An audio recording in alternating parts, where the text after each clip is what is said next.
Moltes gràcies, bona tarda. Com sempre, els que em coneixeu, porto un altaveu aquí. Doncs primer us presentaré aquest curs, que per què 100 obres mestres de la música clàssica? Segur que més d'un, que aixequi la mà, qui pensi que són moltes, que és impossible que hi hagi tantes. Molt bé, m'agrada la teva sinceritat. De fet, em va costar, perquè primer vaig pensar, faré un curs sobre 100 obres mestres de la música clàssica sense pensar on em ficava, i quan portava 130 anava tallant i mare meva. Com he fet aquesta tria? Doncs la tria l'he fet primer basant-me en la meva experiència professional com a professora, després mirant els llibres d'història de la música i d'història de l'òpera, de quines obres parlen. Després, una selecció, una manera d'informar-me que és molt important és veure què es programa a tots els teatres del món. Per exemple, a la Traviata no hi ha teatre que no la programin.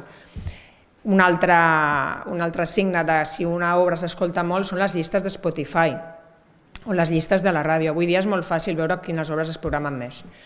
I després les obres que jo considero que són imprescindibles. Totes elles són molt importants des del punt de vista històric i musical, per suposat. Llavors és un recorregut que he fet per ordre cronològic, perquè així no serà només escoltar, sinó que serà com un curs d'història de la música diferent, perquè farem aquest recorregut però escoltant unes obres d'autors molt diferents per descobrir per què aquestes obres han arribat aquests dies.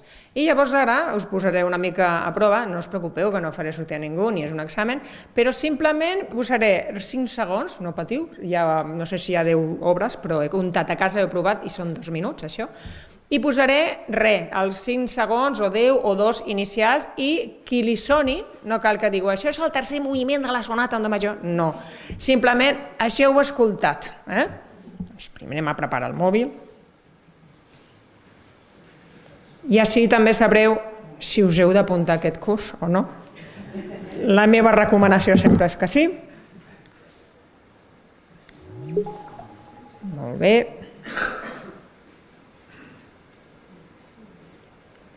Bé, jo crec que us sonaran totes.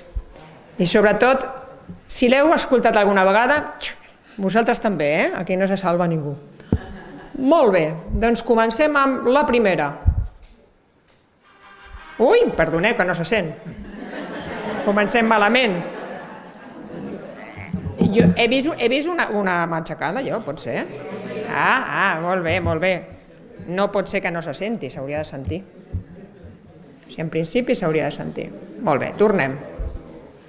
No, és que l'altaveu aquest és molt bo, per això m'estranya. Faig un altre. Bueno, se sent per aquí. A tothom li sona una mica? Vale. Primer moviment de la primavera de Vivaldi i les 4 estacions, que es coneix com les 4 estacions, però són concerts per violí i orquestra. Un altre. Res. 4 notes i ja està. Primer moviment de la 5a sinfonia de Beethoven. Totes aquestes sortiran, al curs.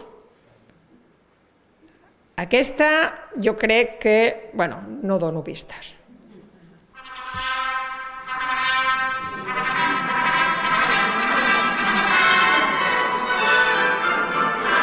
Hi ha molta gent casada aquí, Doncs això és la marxa nupcial de Mendelssohn. Hi ha 2 marxes nupcials famoses, l'altra és la de Wagner, que és de l'òpera Lohengrin, i aquesta és del Somni d'una nit d'estiu de Mendelssohn. Això és per quan et cases i quan portes uns anys, perdó. No se sent?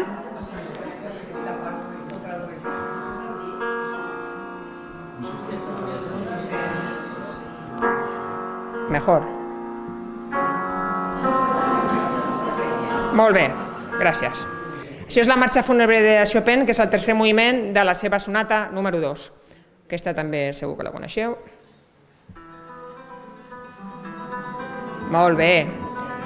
També m'he basat en la música de pel·lícules i d'anuncis. Això és Astúries, del Béniz. Un altre.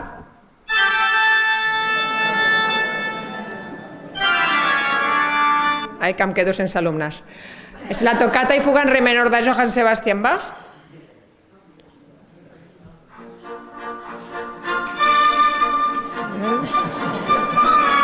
Hi ha gent que balla i la canta. Això és el brindis de la Traviata, Libiamo, de Verdi. Molt bé, carai. Molt bé. He de pujar el nivell, sí, com diu el Felip. Això no és la marxa turca, com es diu erròniament, és el rondó a la turca de Mozart, que és un moviment d'una sonata, del sonata en la major, però erròniament se li diu marxa turca, no és una marxa, és un rondó. Una altra que segur que coneixeu. I la canteu. Vale. Això lamento comunicar-vos. Algú sap el nom? Per Elisa. Jo sempre li dic als meus alumnes petits ahir, a un de 8 anys que la volia tocar, i dic, falten anys, però bueno, i em va dir, puc tocar aquella de tiririri? Dic, la de Paralisa, i diu, sí, es diu Paralisa. Diu, doncs lamento dir-te que no es diu Paralisa. De fet, fa uns anys que es va descobrir que això no estava dedicada a Elisa, sinó a Teresa. Llavors és per Teresa, però clar, no s'ha canviat això, però de fet el Museu de Viena de Beethoven ho diu clarament i et justifiquen per què, però bueno, deixem en Paralisa. I per acabar,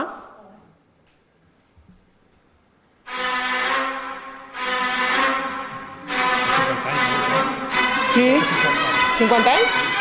Ah, sí?